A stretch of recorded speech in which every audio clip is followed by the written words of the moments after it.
Buenos días, damos comienzo a nuestro noticiero de hoy con las novedades impositivas y previsionales de esta semana.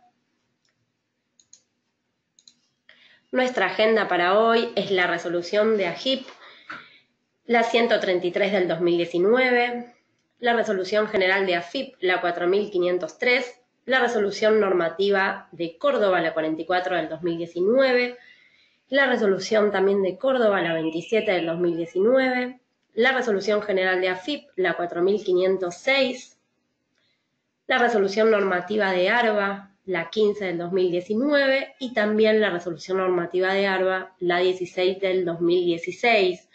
Y lo último que vamos a estar viendo no es una resolución, sino que fueron inconsistencias que se notaron con estos nuevos plazos fijos que se fueron constituyendo vía web en otros bancos cuando uno no es cliente.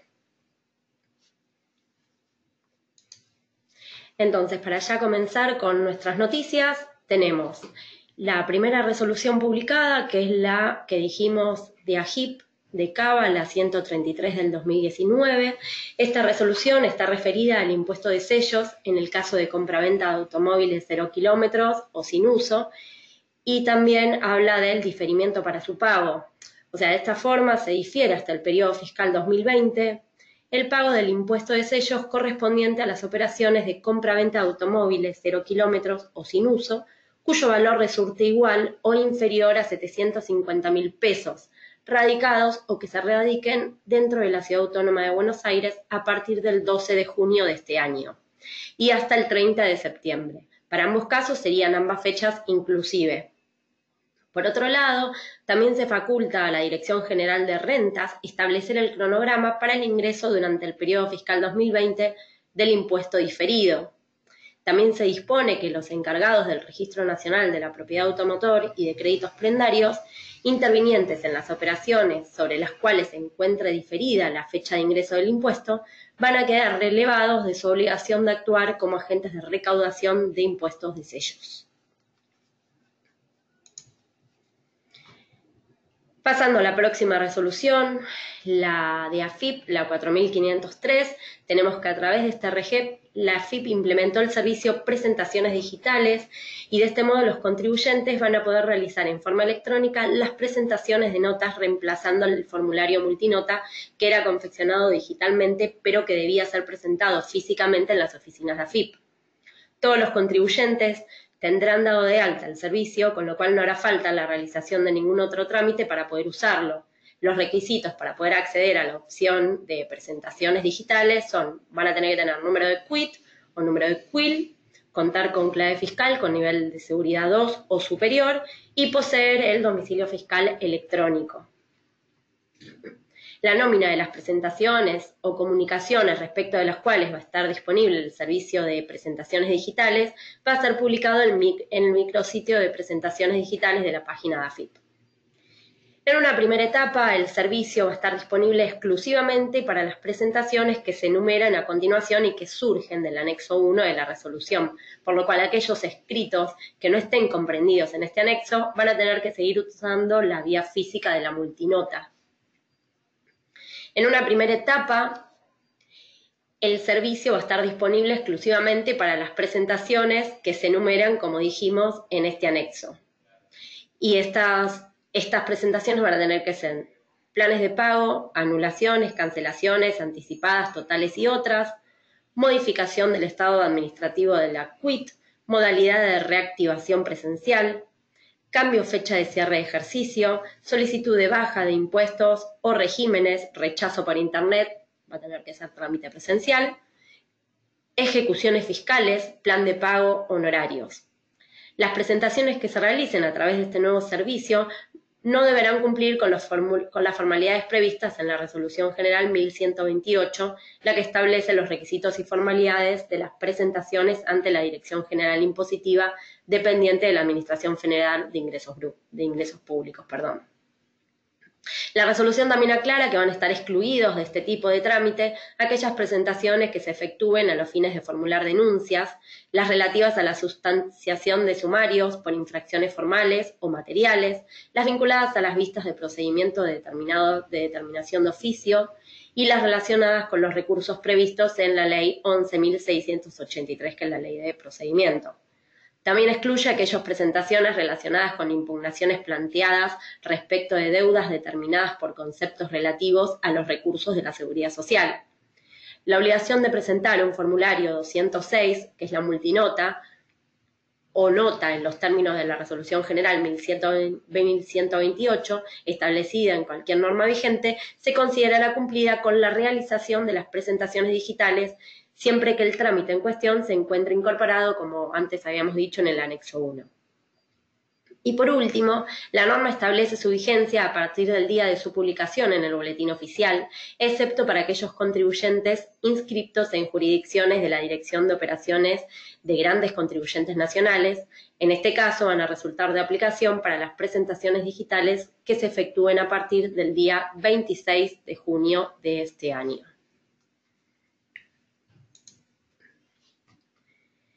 Bueno, la siguiente resolución que tenemos es la resolución normativa de GR de Córdoba, la 44 del 2019, donde acá se establece el procedimiento para los contribuyentes que tienen que constituir el domicilio fiscal electrónico. De esta forma se incorporan como sujetos obligados a constituir un domicilio fiscal electrónico a los contribuyentes de los impuestos inmobiliarios, a la propiedad automotor o a las embarcaciones cuando realicen cualquier trámite ante la Dirección General de Rentas de la provincia de Córdoba. Por otro lado, también tenemos la resolución de Córdoba, la 27 del 2019. Esta nos habla sobre ingresos brutos para los regímenes de recaudación sobre acreditaciones bancarias y cuáles son los conceptos que quedarían excluidos. Así es que se establece que se excluye del régimen de recaudación del impuesto sobre los ingresos brutos sobre acreditaciones bancarias a las transferencias de fondos que se efectúen en concepto de aportes de capital a cuentas de personas jurídicas o de personas humanas. También van a estar alcanzados por este régimen las acreditaciones provenientes de operaciones efectuadas mediante el canal de transferencias inmediatas denominado plataforma de pago móviles. Bueno, la siguiente resolución es de AFIP, la resolución general, la 4506. Esto, como habíamos adelantado en el reporte de la semana anterior, la AFIP oficializa la prórroga de los vencimientos de la presentación de las declaraciones juradas de los impuestos a las ganancias, a la ganancia mínima presunta y sobre los bienes personales para las personas humanas del periodo fiscal 2008 al 16 de julio, manteniéndose las fechas de pago tal como habían sido dispuestas entre el 19 y el 24 de junio, según la terminación de quit de cada responsable. Por otra parte, también se prorroga por única vez, al día 24 de julio, la fecha de vencimiento para la presentación de las declaraciones juradas informativas correspondientes al periodo fiscal 2018 para empleados en relación de dependencia, jubilados y pensionados.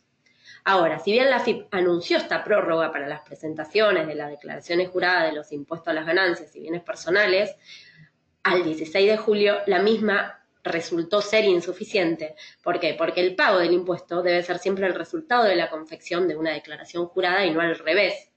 Es decir, que la prórroga alcanza únicamente a las presentaciones de las declaraciones juradas, pero no hay prórroga para el pago. Con el nuevo esquema habrá que hacer un pago a cuenta ahora, en la fecha original de vencimiento, y luego, con los datos finales, voy a tener que saldar el resto y seguramente correr esa diferencia con intereses. Por lo tanto, esto es una prórroga que no sirve para quienes le da a pagar estos impuestos.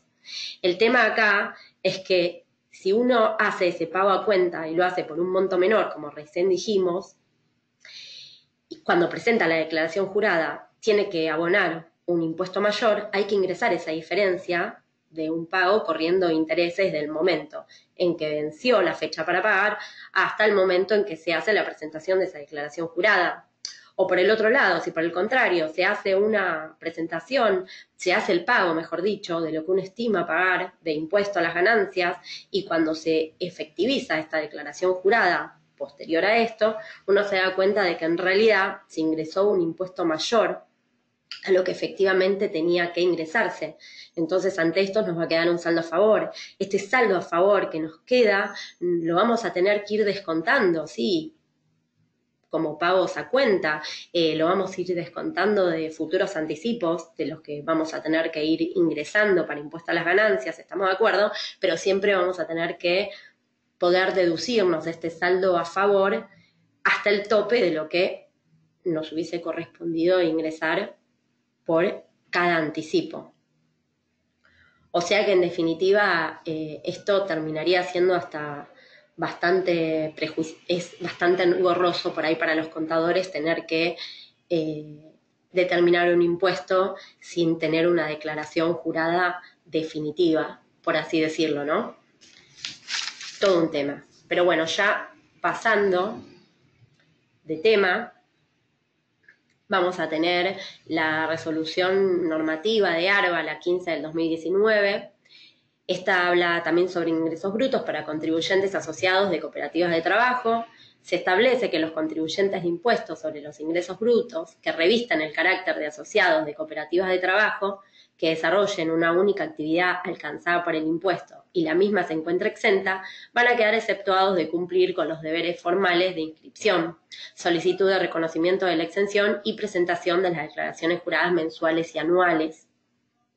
Por el otro lado, también se publica la resolución normativa de ARBA, la 16 del 2019, está referida a impuestos a los sellos para la compraventa de vehículos nuevos, donde se considerará ingresado en término el impuesto de desecho correspondiente a los contratos de compraventa de vehículos nuevos, cuyo valor sea igual o inferior a 750.000 pesos, que se formalicen entre los días del 18 de junio y el 30 de septiembre. Ambas fechas habíamos dicho también lo trae RG en forma inclusive. En tanto, el impuesto se ha abonado hasta el 31 de enero del 2020. Asimismo, se suspende la obligación de los encargados de los registros seccionales de la Dirección Nacional de los Registros Nacionales de la Propiedad Automotor y de Créditos Prendarios de actuar como agentes de recaudación del impuesto en las operaciones mencionadas anteriormente. Bueno, y por último, tenemos lo que habíamos mencionado. Esto no es una resolución, sino un error que se comenzó a detectar para aquellos plazos fijos constituidos vía web en otros bancos por las personas que constituían un plazo fijo en un banco donde no era cliente. Esto, ¿cómo se detecta? Mediante reclamos que las mismas personas hacen a los bancos reclamando de que en definitiva sí se les terminó cobrando impuestos sobre estos plazos, pero porque fue un error. A ver, vamos a recordar, el mes anterior el Banco Central puso en marcha el mecanismo que permite a los bancos tomar plazos fijos de no clientes vía web. Este mes comenzaron a vencer estos plazos fijos y comenzaron a acreditarse en las correspondientes cuentas de quienes los habían constituido. Y mediante distintos reclamos que los clientes realizaron en los bancos, fue que se detecta que por un error en el sistema, los bancos terminaron reteniendo impuestos sobre estos plazos fijos vía web. El problema surge cuando el capital y los intereses vuelven al banco, ya que en algunos casos en el momento de la acreditación se les descontaron impuestos. En el caso de los individuos que operaron desde una caja de ahorro, la deducción se realizó mediante el Sistema de Recaudación y Control de Acreditaciones Bancarias, el CIRCREB, tomando un porcentaje de los fondos que se ingresan a la cuenta del pago de ingresos brutos. ¿Cómo es esto? Por ejemplo, algunos de los reclamos que se hicieron en los bancos es que si se hizo un plazo fijo de 10.000 pesos, cuando el mismo vence, se acredita en la cuenta el capital más los intereses, por un monto total de, ejemplo, 10.493 pesos.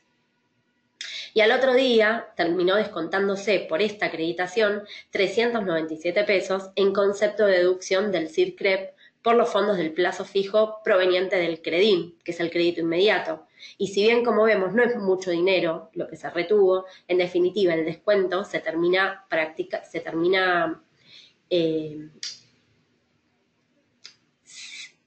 consumiéndose, por así decirlo, termina consumiendo el monto que se había generado en concepto de intereses. O sea, por un lado me generan los intereses, por el otro lado me hace la retención el CIRCREB por ingresos brutos, entonces, en definitiva, me termina quedando como intereses a un monto muy chiquitito.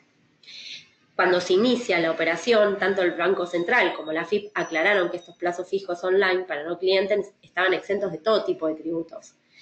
Pero como esto se trató de un error del sistema bancario, es que los bancos van a estar realizando como un trabajo manual para poder entrecruzar todos los datos y así hacer la devolución de aquellas retenciones que se hayan efectuado erróneamente.